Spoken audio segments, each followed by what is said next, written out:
Maximum আয় 16,000 টাকার উপরে হলে সে এই ভাতাটার আয়ত্তে থাকবে না। এখনকার দিনে 600 টাকা রোজে কাজ বেশিরভাগ মানুষই করে, 500 টাকা 600 টাকা রোজে কাজ। 30 দিন তারা কিন্তু কাজে যেতে পারে না। আমি মানলাম 30 দিন সে কাজে যায়, তারপরে হয়তো সে 15,000 16,000 17,000 টাকা ইনকাম করে। বেশিরভাগ মানুষের নিজস্ব বাড়ি নেই, তারা হয়তো কোনো জায়গায় ভাড়া থাকে, কম করে হলেও 2,000 3,000 টাকার নিচে ভাড়া নেই। তার হয়তো দুটো বাচ্চা, তারা সেই দুটো বাচ্চা হয়তো উচ্চ শিক্ষিত বা উচ্চ পড়াশোনা করার জন্য এগোচ্ছে। সেই মা যখন 1,500 টাকা পেত বা সেটা যদি 3,000 টাকা হয়, সেই পরিবারটার কিছুটা তো টাকা পয়সা পেলে কিছুটা তো তাদের উন্নতি হবে বা বিকল্প কিছু ভাববে। আমার বক্তব্য হচ্ছে আপনারা সবাইকে দেওয়ার দরকার নেই, বেছে বেছে বা সার্ভে করে সেই মানুষগুলোকে দিন যাদের টাকাটা সত্যি খুব দরকার।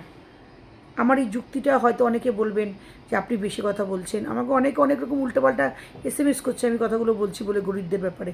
গরিবদের টাকা দিন, যারা নাকি দিন আনা দিন খাওয়া মানুষ তাদেরকে দিন। দয়া করে এত 14 12 13 পাতার কাগজপত্র নিয়ে আসবেন না, তাহলে কোনো মানুষই পাবে না। হয়তো হাতে গোনা হয়তো 5,000 10,000 জন পাবে, কিন্তু বিশ্বাস করুন যা সত্যিই দরকার এই টাকাটার, সেই মানুষগুলোর হাতে টাকাগুলো তুলে দিন। কারণ এই টাকাগুলো আমার বাড়িতে যে কাজের দিদিটা আসে, প্রায় দিন চোখের জল ফেলতে ফেলতে বাড়ি যায়। দিদি আমি এই 1,500 টাকাটায় আমি একটা রিক্সা কিনে দিয়েছি আমার বরকে, এই টাকাটা আমার লোন দিতাম 725 টাকা না 30 টাকা করে লোন, এই লোনটা দিতাম, আমি কোথা থেকে দেবো? এরকম হাজার হাজার ঘরে মানে প্রবলেম আছে, এই টাকাটার হয়তো প্রয়োজন সত্যিই। দয়া করে তাদেরকে টাকাটা দিন। যে সমস্ত মানুষের দরকার নেই বা যাদেরকে মনে করছেন এরা পাওয়ার যোগ্য না, তাদেরকে দেওয়ার দরকার নেই। গরিব মানুষের কথা ভাবুন।